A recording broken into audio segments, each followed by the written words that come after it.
જે લોકોએ આપણને આઝાદી મેળવવા માટે શહીદી આપી હતી એમને આપણને યાદ કરીએ, એને શ્રદ્ધાંજલિ પાઠવીએ। એની સાથે સાથે જ જે લોકોએ આ આઝાદી ટકાવવા માટે પ્રયત્ન કર્યા છે એવા આપણા ફૌજના જવાનો, પોલીસના જવાનો, સિવિલ સોસાયટીના જવાનો, એમની શહાદતને પણ આપણે આદરાંજલિ આપીએ। આજે ગુજરાત રાજ્ય જો છે એ બહુ વિકાસ કરી રહ્યું છે, આગળ વધી રહ્યું છે। આપણા ગુજરાતને વિકાસના ગ્રોથ એન્જિન તરીકે ગણવામાં આવે છે। તો આપણા જ્યારે આપણ 2047માં માનનીય વડાપ્રધાન સાહેબે જો આહ્વાન કર્યું છે કે દેશને વિકસિત ભારત તરીકે બનાવવાનું છે, તો એની સાથે સાથે જ આપણા ગુજરાતને પણ આપણને વિકસિત ગુજરાત અને આપણા દાહોદને પણ વિકસિત દાહોદ બનાવવાની આપણને પ્રતિજ્ઞા લેવું પડશે।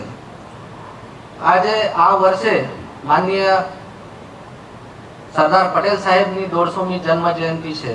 એની સાથે સાથે જ આપણા પૂર્વ વડાપ્રધાન શ્રી અટલ બિહારી વાજપેયી સાહેબ એમની પણ 100મી જન્મ જયંતિ છે, એ આપણને ઉજવવા માટે જઈ રહ્યા છે। તો એ કાર્યક્રમો પણ સારામાં સારી રીતે થાય અને એના થકી આપણા એ જો મહાન વ્યક્તિત્વો હતા જેમને આપણા દેશ માટે, દેશના વિકાસ માટે, દેશની આઝાદી માટે એક અમૂલ્ય ફાળો આપેલું છે, તો એમને પણ આપણે યાદ કરીએ। આજે આપણે જોઈ રહ્યા છે કે આ વર્ષમાં ઓપરેશન સિંદૂર થકી ભારતના જો સૈન્ય દળો છે એમની આપણે જો પાવર છે એ સારા વિશ્વને બતાવી દીધી છે।